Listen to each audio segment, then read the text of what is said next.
Eric, are you there? Yep. Okay.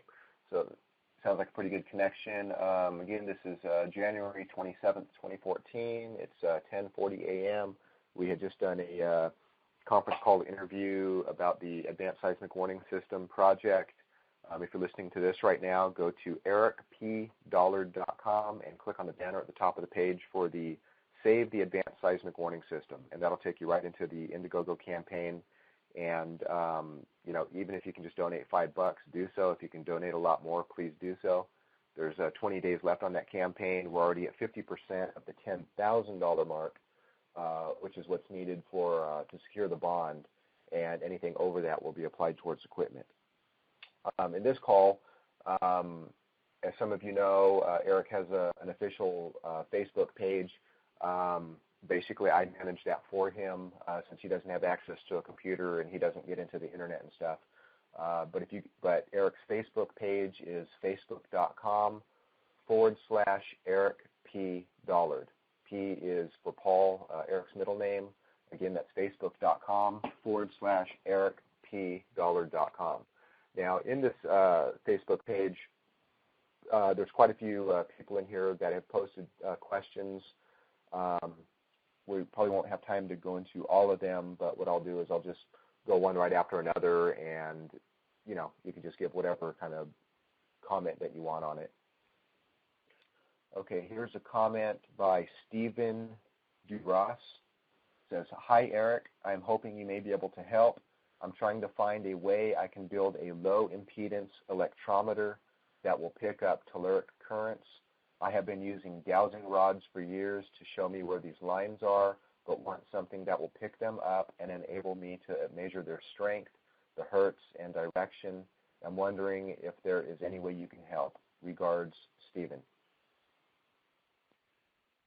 Yeah, well, the problem is you have to get the necessary receiving device. It's not totally available. Okay. So basically what's needed is a microphone signal level balanced audio amplifier input, but then also an input network could be required to get rid of the Navy transmitters and navigation signals and other things that will tend to overwhelm the equipment. And then once you get to that point, you have to do a lot of fooling around with ground rods and field telephone wire to figure out what kind of directivities you're going to have in picking this current up. The one way to pick it up electrostatically with just for one location is the devices that Steve McGreevy makes. He custom makes them. I forget what his website's called. AuroralChorus.com. Yeah, there you can hear his work with his overground reception devices, picking up the Aurora, and he sells these little electrostatic receivers that have the basic filtering requirements to pretty much suppress a lot of the Navy stuff, but not all of it. It still gets in there, but those are usually a good way to start. We've been trying to get a video demonstration of how to set this thing up and operate it, but the devices or cellular phones or maggot pods, as I call them, are not cooperating, so we're delayed in that.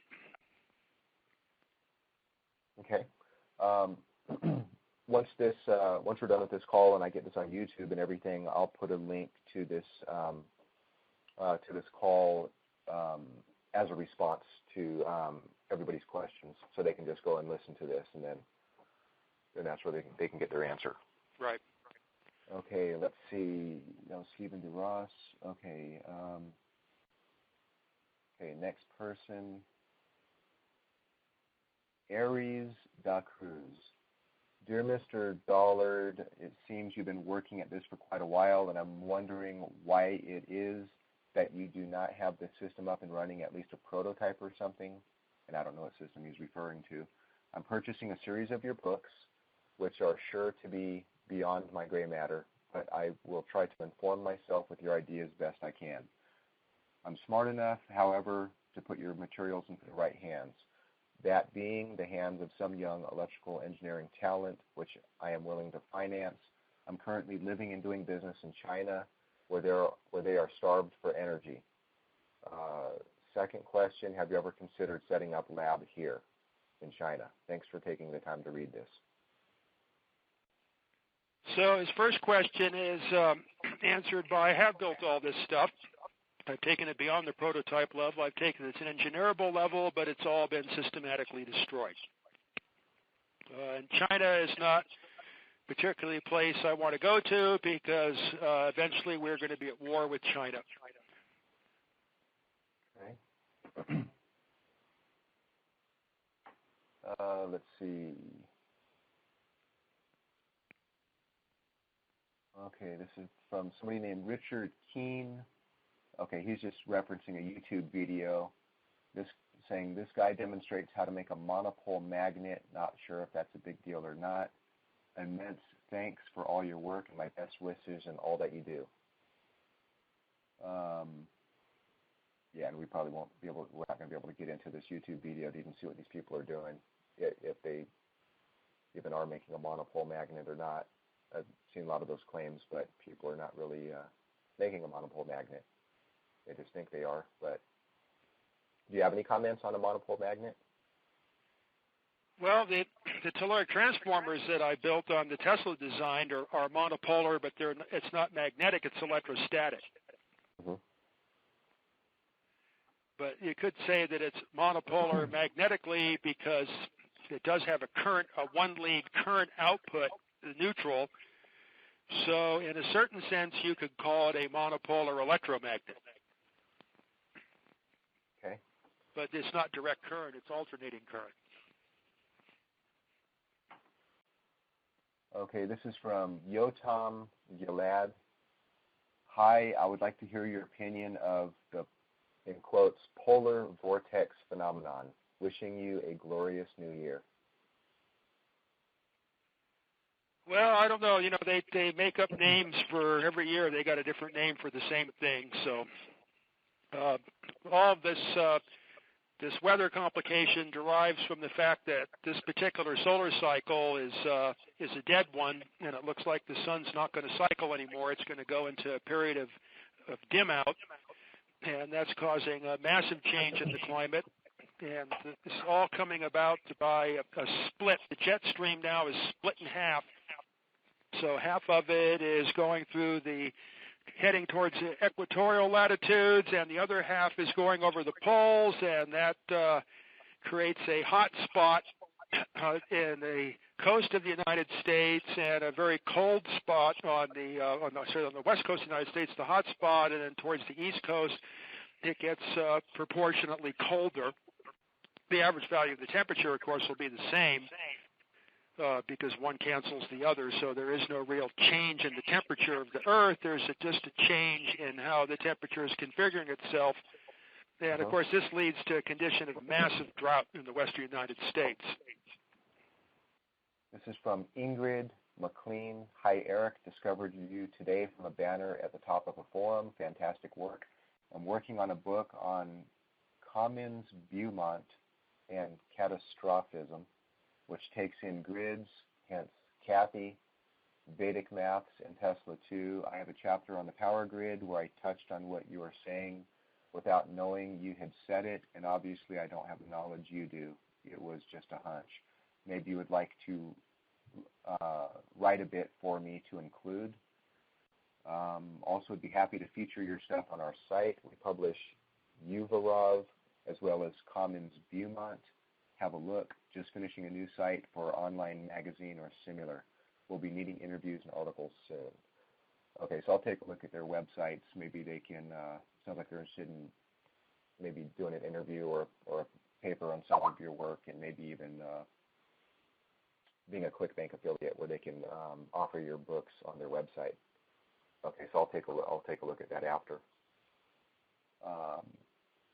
Are you familiar with any of those names? I know the Kathy, he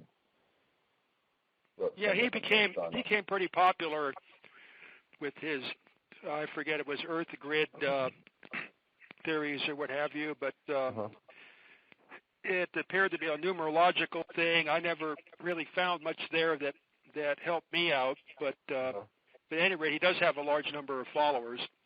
Right. Yeah, I read one of his books years ago, one of his Earth Grid books. I think in that regard, it's better to go the route of Jerry Vassilatos. For any of the Earth Grid type stuff. Yeah. Okay. Let's see. Next. Okay, this is from Joshua Frisbee. Thank you for the work you are doing. This is a complete understatement to my gratitude and excitement. I'm fascinated with the brilliance of Tesla, the history and pursuit of energy, and the truth about our current systems. Really, thank you. I would like to learn more about what you're doing and possibly get involved. Is there room for help in the future? If there is room for help in the future. Best of luck, Eric. I hope to see you succeed. Okay, so it's just a comment of support from Joshua Frisbee. Now, when people ask if there's room to help you with anything in the future, do you have any comments? Because I also recently received an email from somebody who's an engineering student at one very well-known university on the East Coast, and he was actually wondering if there's any way to get into some type of like apprenticeship program or something with you. Well, that's kind of difficult because a lot of what I do is outdoors. There's also a security clearance complication, so trying to get somebody through that, I'm not really equipped for that because it's been has became glaringly evident at the Landers installation is the people that show up to help are commonweal saboteurs, and it's very difficult to determine them.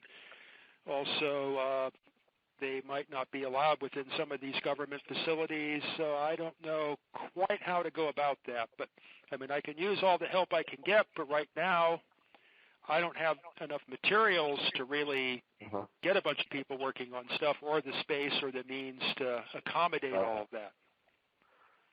But so, if there's any linemen around that want to help climb telephone poles, that is an open position right now. Okay.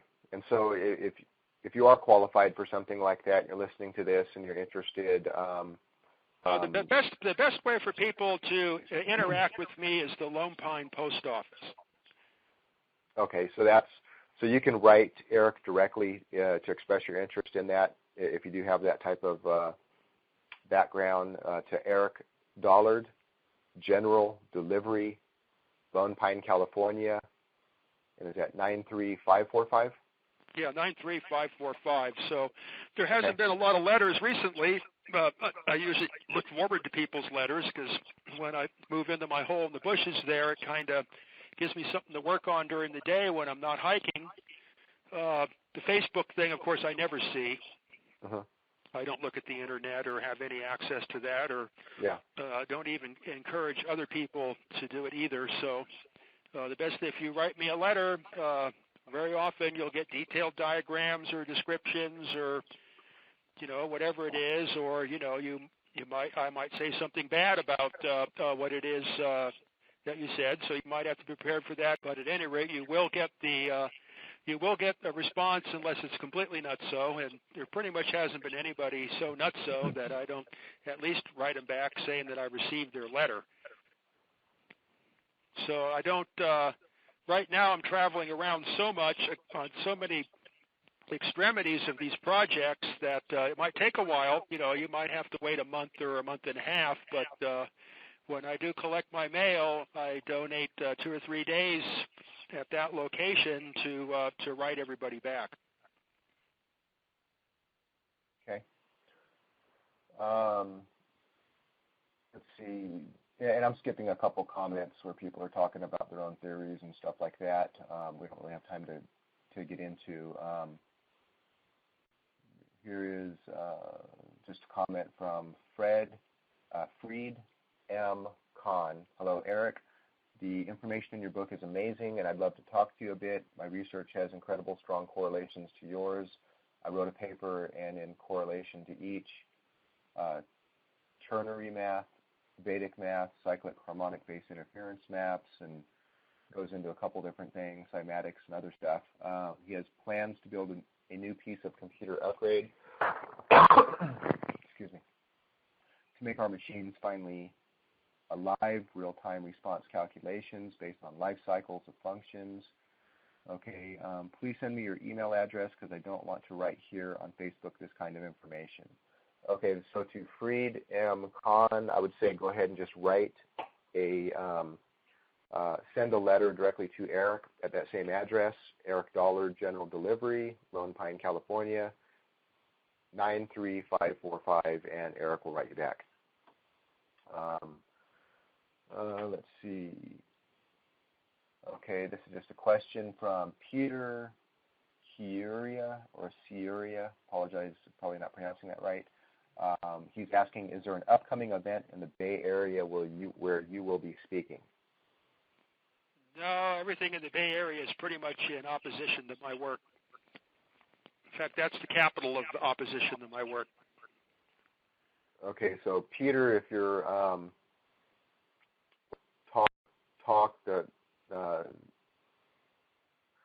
the 2014 Science and Technology Conference, you can go to ericpdollar.com, and there'll be a conference banner at the top of that. You can click on that, and if you want to come up to Hayden, Idaho, which is right next to Spokane, Washington, you'll be able to see Eric present there and also do some live demos like we talked about in the interview we just did an hour ago. There's all kinds of other, conferences and stuff happening. If there's any offers to have Eric speak at their conference, all I can do is just relay them to Eric, and it's up to him whether he wants to go speak at them or not. So, but as it stands right now, the 2014 Science and Technology Conference at the end of June is the only one which is on the schedule for now. Let's see. Anatoly Kishinevsky. Hi, Eric. I've been watching your videos all over the internet with great appreciation. I work as a materials scientist and can understand where you're coming from. On a separate note, I am a Toyota enthusiast. Do you still have your car? Keep your coolant system fresh. I've had several of those cars with the original 30-year-old coolant and quickly had overheating issues because the radiator passage is clogged. I am sure you know. What version of Corolla is yours exactly? 1984 liftback? Just curious. Keep up the good work. Sincerely, Anatoly. Yeah, it's the late 70s Celicas and the 1980 Corollas. All that I have left is the 1980 Corolla, either the liftback or the fastback. I have both here, lacking a station wagon. I have over 650,000 miles on the main unit. I don't have cooling system clogging problems because the car is operated Navy shipboard standards and only distilled water is used in the cooling system. Tap water will get you court-martialed. And I am definitely looking for more cars. The main complication I'm facing now is as the world dies around me and everything disappears, is I can no longer get the high-profile 13-inch tires I need. That is a major complication. Anybody has 185 80 R13 tires, I sure can use them. That's my main hassle right now. They really want to get rid of that car. It's even like getting spark plugs and whatever is a fight. It's deliberately being pushed out of any possibility of existence. If I wasn't an engineer, I wouldn't be able to fight all these things. But at any rate, there is no reason why a car of that quality of manufacture shouldn't operate forever. A number of people, go, I used to have a car like that, and I ask them, well, I still have mine. Why don't you have yours? Okay, this is from Warren G. Hello, I was wondering if you could direct me to a book of yours where you explain the differences of AC and DC spark input to a Tesla coil. Are there differences? I'm trying to design high-frequency, high-voltage power supply for a vortex coil with a resonant frequency of 30 kilohertz based on Tesla's equations for resonance. I'm wondering if I should make it AC or DC. Your input would be much appreciated. Thanks, Warren. Well, it has to be alternating current. A DC won't accomplish anything unless you're going to use an interrupter or something to convert it into alternating current. Without knowing the application, I can't specify if it's going to be impulses or sine waves or exactly how to go about it. In the 30 kilocycle range, Tesla typically used an alternator, which would be difficult to build. The other option is to use a vacuum tube oscillator, an amplifier. But again, without knowing what kind of waveform is desired in the output, I can't really say what kind of waveform to put in the input. Okay. Okay, this is from Peter Nazanek. Hello, Mr. Dollard. I have a brief question. There's something I do on the internet called cold electricity, ? Just as electricity is not the nature of the electron, no electron flow, Mr. Tesla experimented with that, said, is it true? English not very good, so I need a short and direct answer. Any comment on the non-electron flow electricity that Tesla's talking about? Well, in general, electrons don't really represent the flow of electricity. They represent the rate of its destruction. So the actual electrical currents are ether-based and not material-based. And that's usually referred to as Maxwell's displacement current. Okay. And the term cold electricity usually comes from the impulse type of operation where there's a lot of corona and ozone production and illumination, but it doesn't necessarily produce a lot of heat. But nevertheless, it's not a refrigeration process. It's just an electricity that isn't hot because it doesn't have a lot of average power. So the term cold electricity has kind of been coined and bandied about in a lot of different ways, but it's not something I can definitely speak on because there isn't much that occurs where electricity exhibits a cold phenomena other than Tesla found in some of his discharge tubes that the cathode would refrigerate and the anode end of the bulb, which was the end of the glass tube, would heat up. And also there appears to be a phenomenon of exchanging energy with capacitors where the capacitors will get cold in the operation. These are two things that Tesla observed in his work where the components actually started to refrigerate. Uh-huh. But as far as any experimental observations of that on my own, I've never really had a sophisticated enough system together of the disruptive discharge type to duplicate that particular aspect.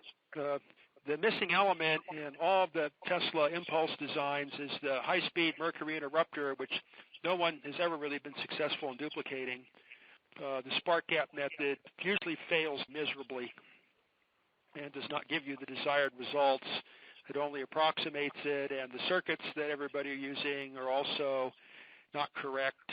I have covered that in the past and have corrected those circuits. I think in a very early work I wrote on Condensed Intro to the Tesla Transformer, a lot of these details are discussed in there. And with regard to the cold aspects of electricity, there was a guy by the name of Thomson, not the J.J. Thomson, but a different Thomson, that wrote a book called Röntgen Rays and Phenomena of the Cathode and Anode by E. Thompson. That discusses a lot of Tesla's experiments that have been left out of all the other books. And I think the reference to the refrigerating cathode is in there. Okay. Let's see. This is from John Delaire. Please continue these conference calls. Your integrity and time are deeply appreciated. Thank you for being shepherds of sheep. Does Mr. Dollard hold any doctorates? I would like to know if I should address him as Mr. or Doctor. Thank you. Well, people keep putting PhD on the end of my name, so maybe I should consider myself one. I mean, I've done the studying, but I was never interested in the degrees. because that usually carried too much baggage with it.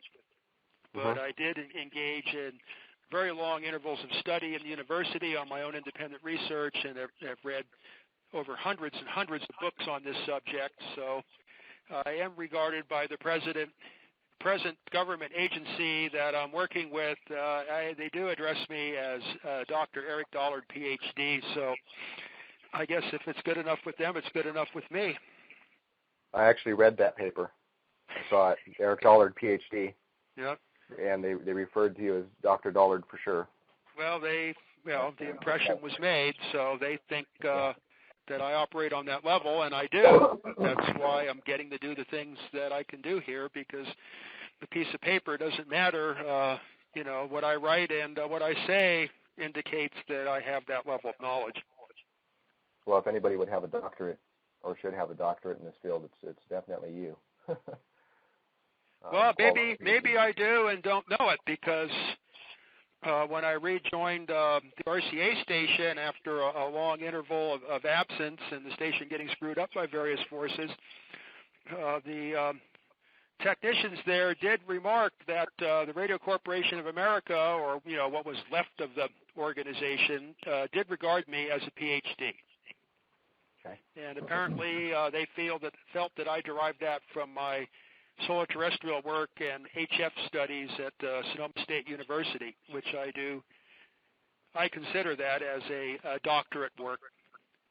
So when I graduated from high school, I was already competent as an electrical engineer and held all the major FCC licenses to operate as a radio engineer. But ultimately, it's immaterial what kind of name you put on things. Okay, this is from Harry Gale. Just discovered your video talking about the sun. This is serendipitous to my discovery of my grandfather's letter to my father mentioning the Jupiter effect. I plan on reading up more on your work and also find my grandfather's info on sunspots. I would very much like to thank you for your currently available info. Possibly in the future I might have a question for you, but for now you have done so much already, I won't bother you further. Just a brief introduction and word of thanks. Harry. Do you want to mention what the Jupiter effect is? Well, there was a book written by that title that was describing what could come out of an upcoming planetary alignment and solar cycle 22, which did come about. That's when I did my study at Sonoma State with the assistance of RCA, which had already determined these things in the 50s. RCA had been using radio astrology for well over a decade to predict HF circuit requirements of what frequencies and what fades were going to occur and that kind of thing.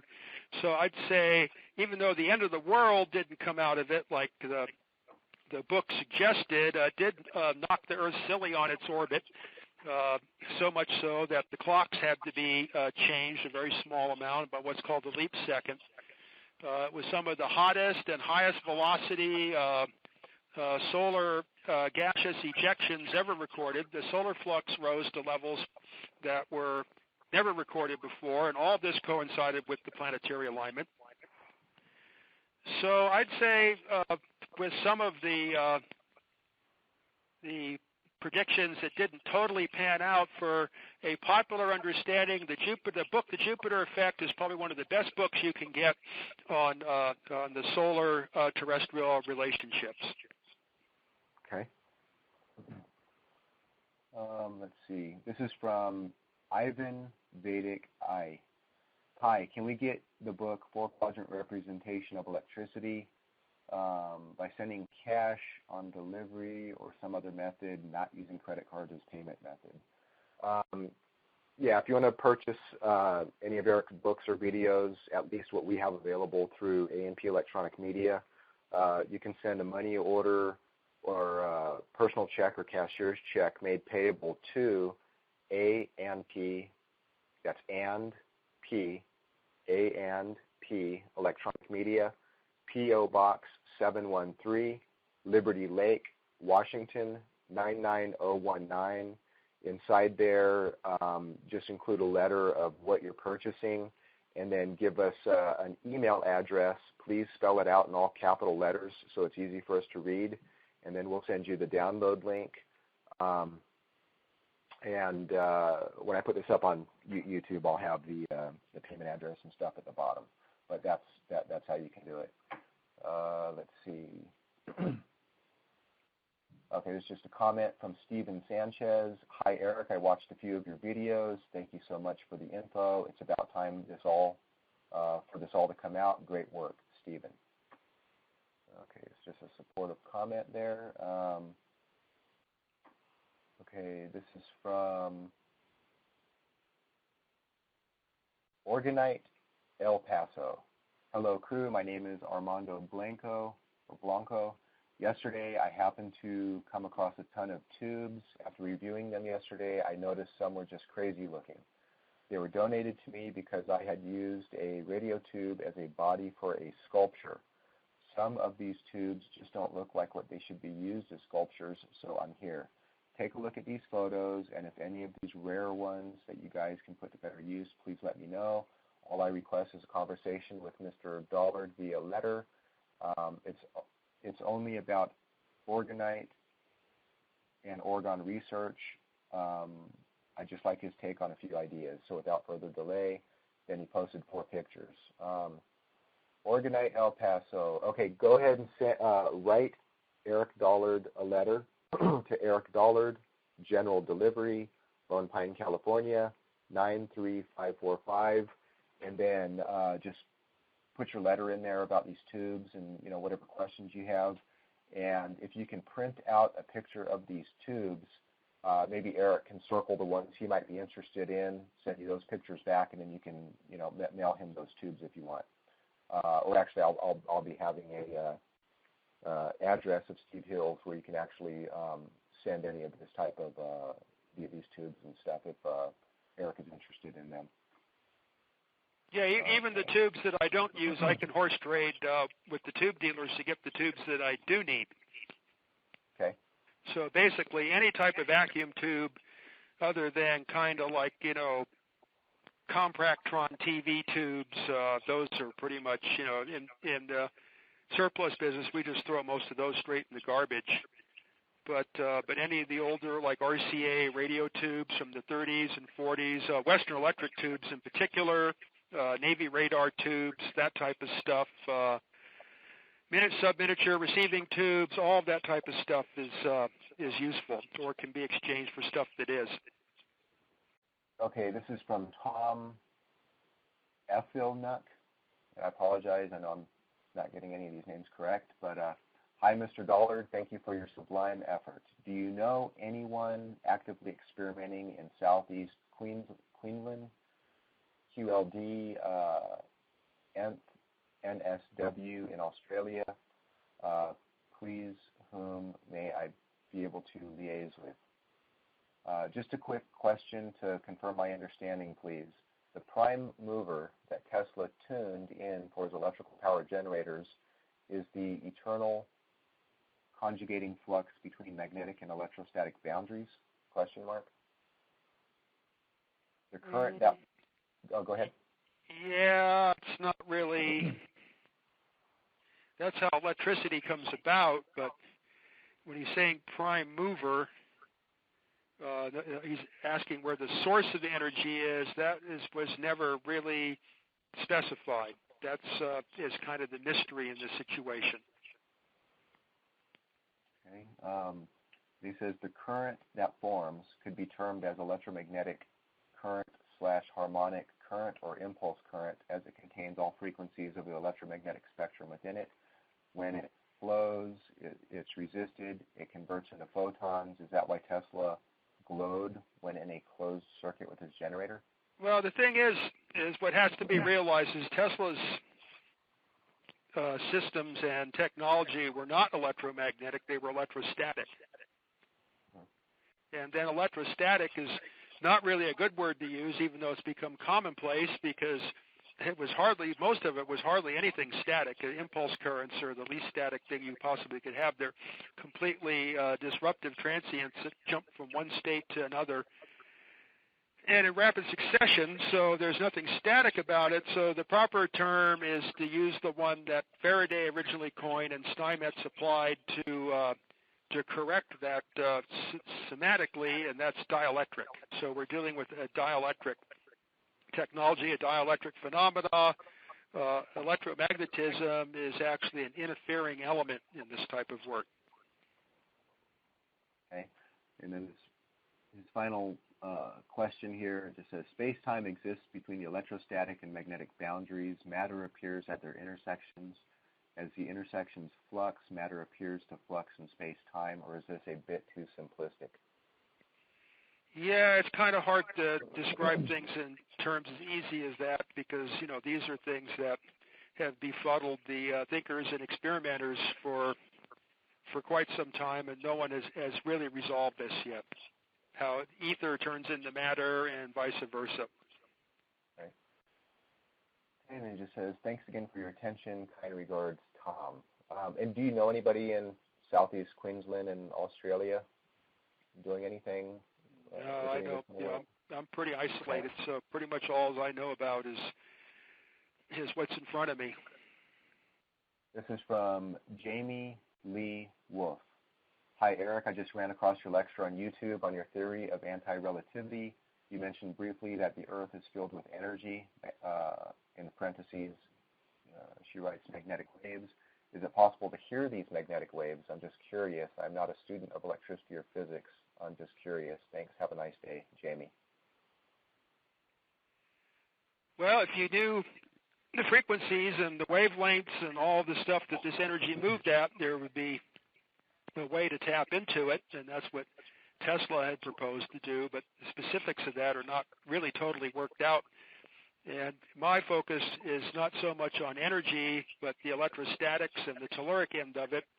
I believe that there's a technology that exists where energy is not even part of what's going on, and that's the realm that I'm going in. I think the whole concept of energy was a wrong turn right from the beginning, and that things need to be dealt with in a different fashion that don't result in a frictional heat-generating and pollution-generating system that constantly destroys electricity at a rate in which to turn it into energy, because that's basically the definition of energy, is the rate at which electricity is created or destroyed in a system. I wrote about that extensively in the Lone Pine writings to get a better idea of what I'm talking about. So I do not look at things in the term of energy, and so you can't really call me an energy researcher because I'm looking for a way out of that whole mind state. And I believe Tesla had discovered a technology that was purely electrostatic and that energy wasn't a factor anymore. And that would be why you would have illumination without heat and similar such phenomena. Now, a lot of this connects with the Reich-Orgone concept. In fact, the whole conception of the cosmic induction generator, I had arrived at that at RCA at the same time I studied the work of Wilhelm Reich, and particularly his book Cosmic Superimposition. And then, lo and behold, electrically, I had such an event occur on the workbench with the so-called galaxy in the light bulb, and had figured that Reich's theory of cosmic superimposition is actually valid. And when I found, like recently, energy will disappear into this area and galactic formations were shown to come out of it previously with other experiments in the past, then even though Reich is kind of a nutso, he definitely he hit on a aspect of electrostatics and dielectricity that has never been touched. So I'll get this up on YouTube as soon as possible, and every single person's question who we asked. Thank you for your questions. Hope we answered those to your satisfaction. There's a handful of questions or comments I didn't get into because we couldn't really get into these referenced videos or papers and stuff that you're talking about. And so once this is on YouTube, I'll just post a YouTube link as a response to all these people. That way they can just go in and listen to this and get their questions answered.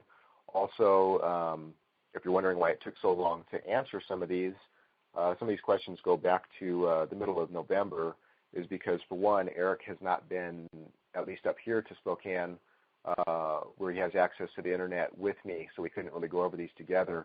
And when I'm down when I go down to the lab where Eric's at, there's hardly any internet connection at all, so we can't really go over these things together. And Eric has been very busy working with Justin on some different projects and getting all this Telerik stuff together, so we haven't had a lot of time to do this kind of phone interview. But at least we got a bunch of these answered, and we can do these in the future. I'll get this up on YouTube right away. So anyway, Eric, thanks a lot for your time. Okay, you're welcome. Hopefully everybody enjoys hearing from you again, and we'll do something like this in the near future. Whenever you're at a phone, just let me know, and we can, do more of these kind of interviews. Okay. So good. Okay, well, I'll be in touch. Thanks, Eric, and good luck with your car, and we'll be in touch. Okay. Okay, thanks a lot, Eric. Okay, bye. bye-bye.